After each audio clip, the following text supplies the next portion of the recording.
అమరావతి ఒక రాజధాని కింద ఉంటుంది, మీరు చెప్పినట్టుగానే 3 రాజధానులు, అంతేనా? దాంట్లో ఎలాంటి శశబిషలు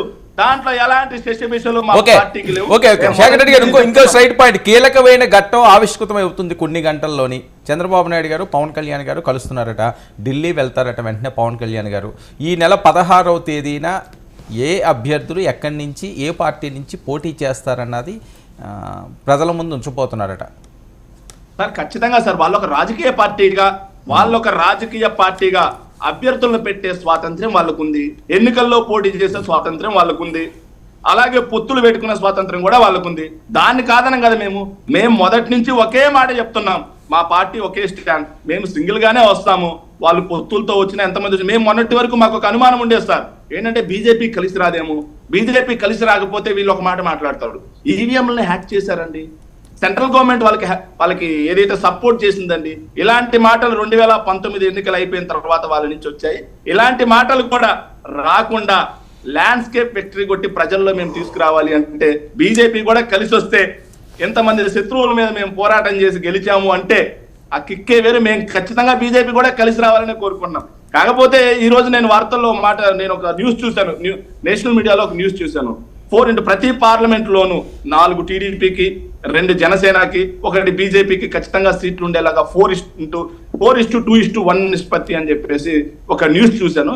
నిజంగా అదే నిజమైతే జనసేన మిత్రులు ఎవరైతే ఉన్నారో, జనసేన కార్యకర్తలు ఎవరైతే ఉన్నారో వాళ్ళ కష్టానికి నిజంగా ఫలితం దక్కినట్టే, దాన్ని కూడా మేము ఆనందపడతాం. ఇంకో విషయం అండి, తెలంగాణ రెడ్డి గారు మా మీద మీరు అంతా ప్రేమ శోభించే అవసరం లేదు. మీ పార్టీలో ఉన్నటువంటి దళదనాన్ని మీరు చూడండి. జగన్మోహన్ రెడ్డి గారు ఎక్కడైతే స్థానపాలన చేసినటువంటి ఎమ్మెల్యేలు ఎవరైతే ఉన్నారో, ఎస్సీలు బాగా ఎక్కువ మందిని ఎక్కడైతే సఫలింగ్ చేశారో, ఒక్క నిమిషం క్రాస్ టాక్ కాదు, ఒక్క నిమిషం అండి, మీరు చెప్పిన దానికి సమాధానం చెప్తున్నారండి. వాళ్ళు చెప్పినప్పుడు కూడా నోట్ చేసుకోమని చెప్పండి, తర్వాత మాట్లాడమని. బాలకోటయ్య గారు మాట్లాడినంత నేను కామ్ గా ఉన్నానా లేదా? మీ వెర్షన్ అయిపోయిందా? సంస్కారం లేకపోతే మేమేం చేస్తాం? మీ వెర్షన్ అయిపోయిందా సార్? మీ సంస్కారం అవలేదు సార్, చెప్తా ఎందుకు అయిపోయింది. తెలంగాణ అసెంబ్లీలో ఈ రోజు కాంగ్రెస్ పార్టీ ఏదో చెప్పింది. షర్మిల గారు కానీ కాంగ్రెస్ పార్టీకి కొత్తగా పిసిసి చీఫ్ గా తీసుకున్న ఆవిడ రాయలసీమలో పర్యటిస్తూ ఆవిడ ఏం మాట్లాడారు? కొత్త ప్రాజెక్ట్ ఒక్కడు కూడా కట్టలేదు, ఒక్క చుక్క నీళ్లు కూడా తీసుకొచ్చే ప్రయత్నం జగన్మోహన్ రెడ్డి గారు చేయలేదు అని చెప్పేసి ఆవిడ మాట్లాడు. నెక్స్ట్ అలాగే చంద్రబాబు నాయుడు గారు, తెలుగుదేశం పార్టీ అధినాయకులు వారైనటువంటి చంద్రబాబు నాయుడు గారు ఏం మాట్లాడారు? నేను రాయలసీమలో పుట్టాను, నేను రాయలసీమ బిడ్డని, నేను రాయలసీమ ప్రాంతానికి ఈ ప్రభుత్వం ఏమీ చేయట్లేదు వాటర్ పరంగా అని చెప్పి మాట్లాడారు. పవన్ కళ్యాణ్ గారు అదే మాట్లాడారు, లోకేష్ గారు అదే మాట్లాడారు.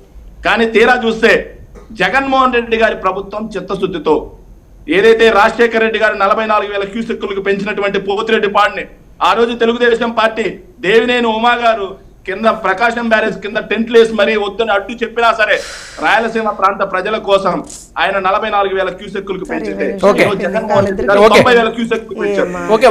వాటర్ మీద డిబేట్ పెడదామండి.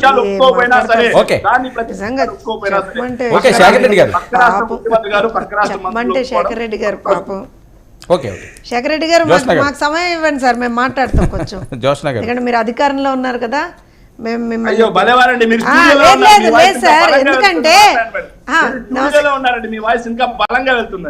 పర్లేదు సార్.